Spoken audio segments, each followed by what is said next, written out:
네, 45절부터 보겠습니다. 제 6시로부터 온 땅에 어둠이 임해서 9시까지 계속되더니 인데요. 6시는 정오고요. 그리고 9시는 오후 3시입니다. 그래서 낮 12시부터 오후 3시까지 3시간 동안 땅에 어둠이 임했습니다. 그리고 예수님이 십자가에 못 박히신 시간은 오전 9시였어요. 그러니까 오전 9시에 못 박히셔서 오후 3시까지 어, 못 박혀 있으셨던 거죠. 6시간 정도 십자가에 달려 계셨습니다. 그리고 이제 9시쯤에 예수님께서 크게 이제 소리 지르시는데 엘리 엘리 라마 사박다니 이렇게 소리 지르십니다. 어, 어, 엘리 엘리 이 부분은 히브리어로 표현되어 있고요. 그 라마 사박다니는 아람어를 그대로 표현했습니다. 이제 엘리는 그 하나님을 나타내는 엘에 어, 1인칭 단수 전미어가 붙어가지고 리 그래서 나의 하나님이라는 뜻입니다. 나의 하나님 엘리는 이제 나의 하나님이라는 뜻이고 라마는 이제 의문사고요. 그리고 사박다니는 나를 버리셨다. 당신이 나를 버리셨다는 뜻입니다. 그러니까 나의 하나님 나의 하나님 어찌하여 나를 버리셨습니까? 이렇게 예수님께서 부르짖으셨던 것이고 그것은 예수님께서 지금 잠시나마 성자 예수님께서 성부 하나님과의 단절을 경험하셨다라는 것을 좀 우리가 알 수가 있죠. 이제 죄를 지으면 하나님과의 관계가 단절되잖아요. 그것 자체가 굉장히 끔찍한 일이고 그것 자체가 진정한 죽음이고 생명이 없는 것인데 예수님께서는 삼위일체 하나님이시기 때문에 단절될 수 없습니다. 그런데 죄로 인해서 하나님과 관계가 단절되는 이런 고통을 겪으셨다는 것이죠. 어쩌면은 육체적인 어떤 고통보다 예수님이 하나님과의 이런 관계에서 오는 그런 고통이 더 심했을 것이다. 그런 이렇게 생각이 들죠. 그러니까 이제 엘리엘 라마 사박단이 이렇게 말씀을 하셨던 것이죠.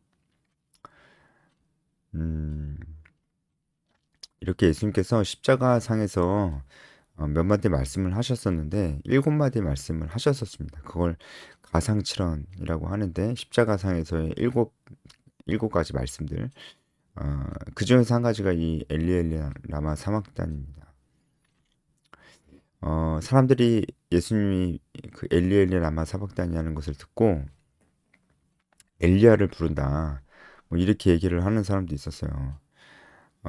왜냐면 당시 사람들은 엘리야가 뭔가 이 사람들한테 특별한 선지자잖아요. 어떤 면에서 그러냐면 엘리야가 죽질 않았어요. 죽음을 보지 않고 승천했잖아요. 그래서 엘리야가 아주 특별한 사람이었는데 그리고 메시아가 오기 전에 엘리야가 온다고 또 그렇게 믿고 있었고요. 이제 그거는 말라기 말씀이 있는 거니까 엘리야가 이제 특별한 존재라고 생각했는데 어느 정도였냐면은 어, 이 엘리야가 고통 중에 있는 의인들을 도와준다는 그런 말들이 돌 정도였습니다. 뭐 거의 뭐 무슨 하나님처럼 그렇게 생각을 하게 된 거죠. 이렇게 죄에 빠진 인간들은 사람을 자꾸 신격화하는 그런 경향이 있어요. 엘리야가 나쁜 사람이 아니죠. 당연히 엘리야가 위대한 선지자임에도 불구하고 그런 선지자를 신격화하면 안 되죠. 선지자는 사람이고 그냥 선지자죠. 그런데 이렇게 신격화하는 그런 현상들이 옛날부터 있었다. 근데 지금은 로마 가톨릭에서 마리아를 그렇게 신격화 이제 그렇게 직접적으로 천주교 다니는 사람한테 물어보면은 아니라고 하는 사람도 있어요. 근데 말만 아니고 사실상 어, 그 사실상 마리아를 숭배하는 거죠. 아니라고 볼 수가 없는 부분이 너무 많죠. 지금 이제 그 얘기를 다 드릴 수는 없고 어, 그래가지고 사람들이 예수님께서 엘리야를 부른다 막 그렇게 여전히 조롱하는 그런 투죠. 그렇게 엘리야를 부른다 이렇게 막 얘기를 하고 있는 겁니다.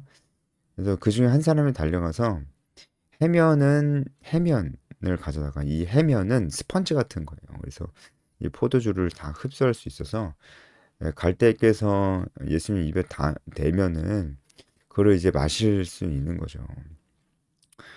어, 어, 그러니까 이 그 스펀지에다가 포도주도 신포도주를 적셔서 준 것은 예수님 갈증을 해결할 수 있도록 좀 도움을 주려고 하는 거였습니다. 이것도 이제 자비를 베푸는 거죠. 어,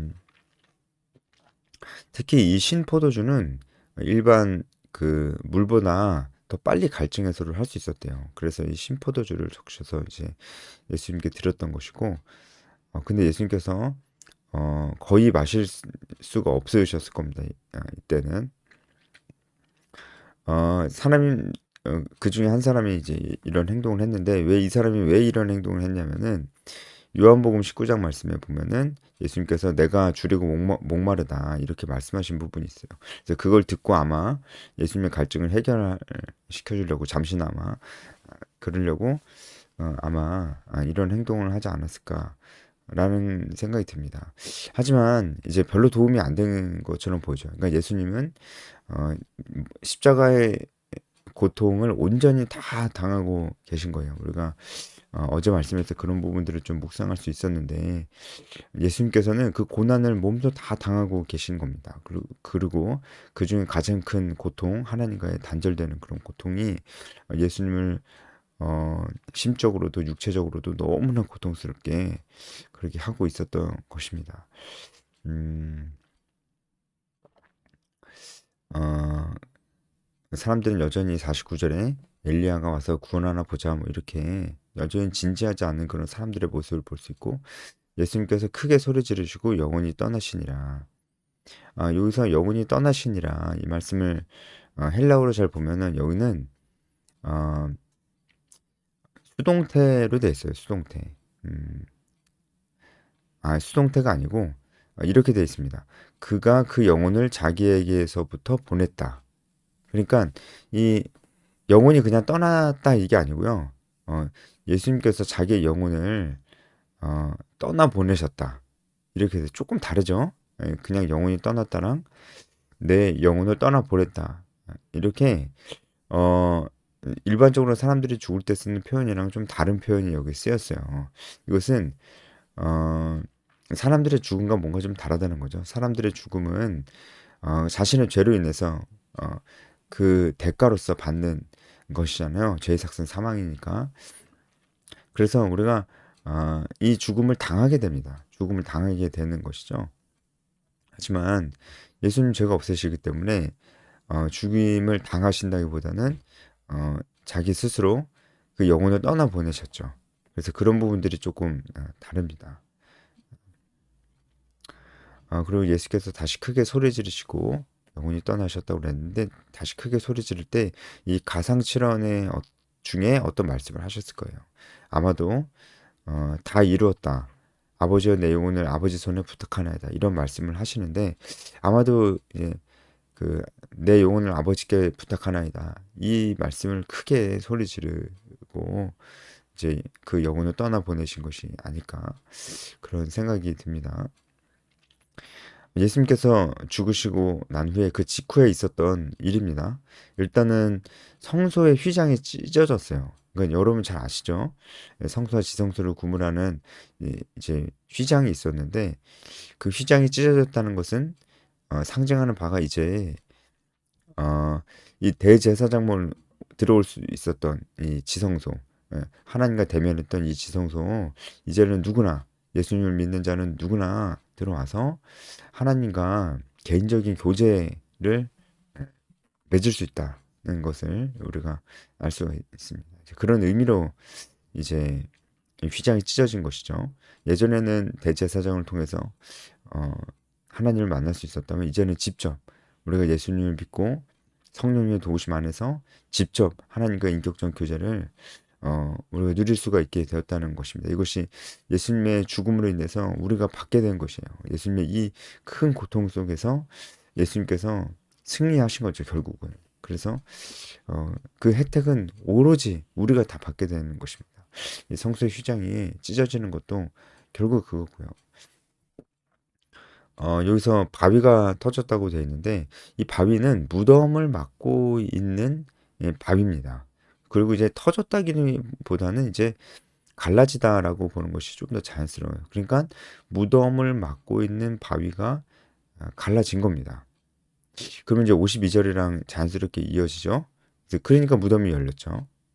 그죠? 무덤을 막고 있던 바위가 갈라졌으니까 무덤이 당연히 열린 거고요. 그리고 그 안에 무덤이니까 죽은 성도의 몸이 있었죠. 그래서 그 성도가 이제 죽었는데 잔다라고 쓰는 표현은 이제 죽음을 이제 이렇게 잔다라고 이때 당시 이제 관용적으로 그렇게 쓰던 표현이기도 했고, 그리고 결국은 어, 우리가 이제 예수님처럼 부활할 것이기 때문에 그렇기 때문에 이제 잔다라는 표현을 쓰고 있는 건데 진짜 자는 거 아닙니다. 이제 진짜 잔다라고 생각하는 사람도 있었어요. 우리가 죽은 후에 바로 천국이나 지옥으로 가는 게 아니고 영혼이 자고 있는 상태에서 예수님께서 재림하셨을 때 그때 천국 아니면 지옥을 간다. 왜냐면은 이제 계시록 말씀이었네요.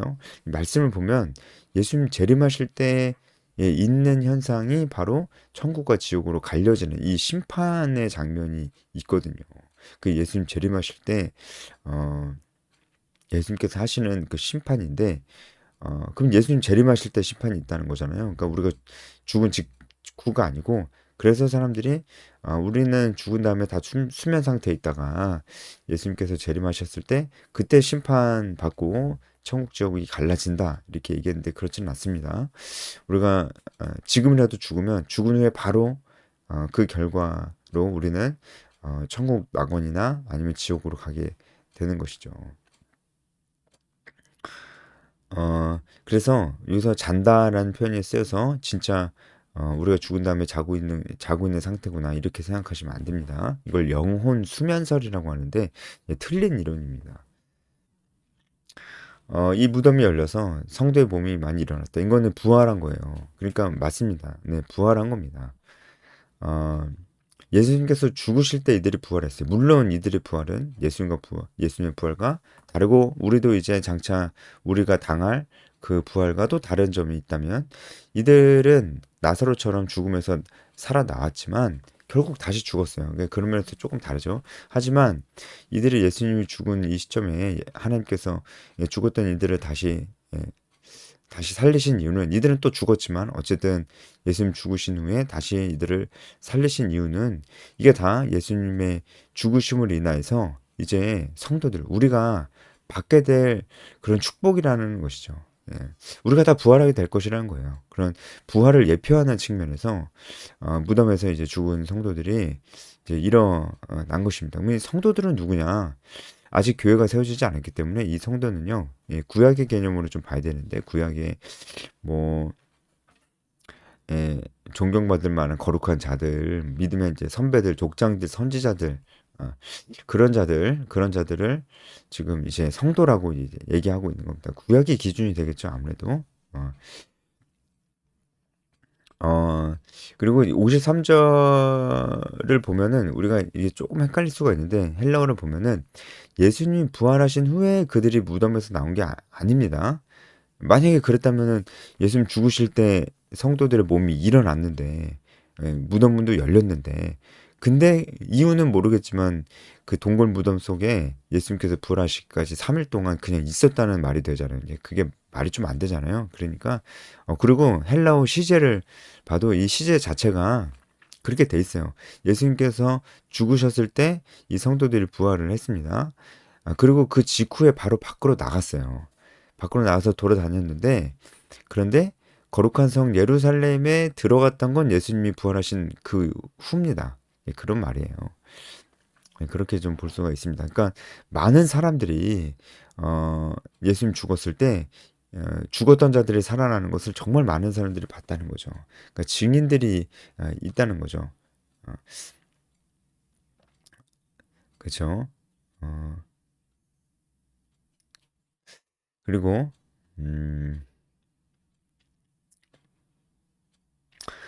54절에도 백부장이 진실로 하나님의 아들이었다 이렇게 고백을 하는 것도 어떻게 보면 이제 예수님께서 부활 이후에 우리가 받게 될 축복 이게 예표이기도 합니다. 이것도 무엇이냐면 바로 이방인들에게 이 복음이 향할 것이다. 백부장 이방인이잖아요. 이방인에게 이 복음이 향할 것이라는 것을 이제 보여준 것이죠. 이 55절에 많은 여자가 거기 있다고 했는데 일단 예수님 제자들은 다 도망가고 예수님의 제자 요한만 남았습니다. 그리고 여인들만 있었습니다. 여인들이 더 용감하죠. 어, 그 중에서는 이제 막달라 마리아도 있었는데 막달라 마리아는 7귀신이 들었던 예수님께 치유함을 받았던 그 마리아입니다. 마리아라는 이름이 이때 너무나 흔해서요. 이렇게 막달라 마리아. 그러니까 막달라 지역에 사는 혹은 막달라 출신의 마리아라는 그런 뜻입니다. 예수님께서 이 막달라 마리아에게 부활하신 모습을 제일 처음에 보여주시기도 했었죠. 우리가 오늘 묵상할 건 뭐 다른 게 아닙니다. 예수님이 우리를 위해서 얼마나 큰 고통을 어, 감당하셨는가. 특히 하나님과 단절되는 것 같은 그런 고통을 예수님께서 어떻게 우리를 위해서, 나를 위해서 어떻게 그렇게 감당을 하셨는가. 라는 것은 정말 많이 묵상해도 모자람이 있는 것 같습니다. 자, 그러면은, 왜 우리를 위해서 이렇게 죽으셨을까요? 우리를 사랑하시기 때문이죠. 어, 우리가 죄인이었는데도 사랑받을 자격이 없었는데 우리를 사랑하셨습니다. 자, 그렇다면 우리는 어떻게 살아야 될까요? 오늘 말씀을 보면서도 결국 우리는 이 질문 앞에 서야 됩니다. 그렇다면 나는 어떻게 살아야 될까? 그죠? 어, 그렇다면 우리가 살아야 될 삶은 너무 간단합니다. 뭐 우리가 뭐 선행도 많이 베풀고 해야 되겠죠. 하지만 그것보다 그렇게 우리를 사랑해서 우리를 위해서 죽으신 그 예수님이 우리에게 명령하신 것을 지키며 사는 것이 가장 중요하지 않겠어요? 어, 결국은 순종하는 삶으로 나아가는 것이 맞는 것이 아닐까. 이런 생각을 좀 해봅니다. 오늘 여기까지 하겠습니다.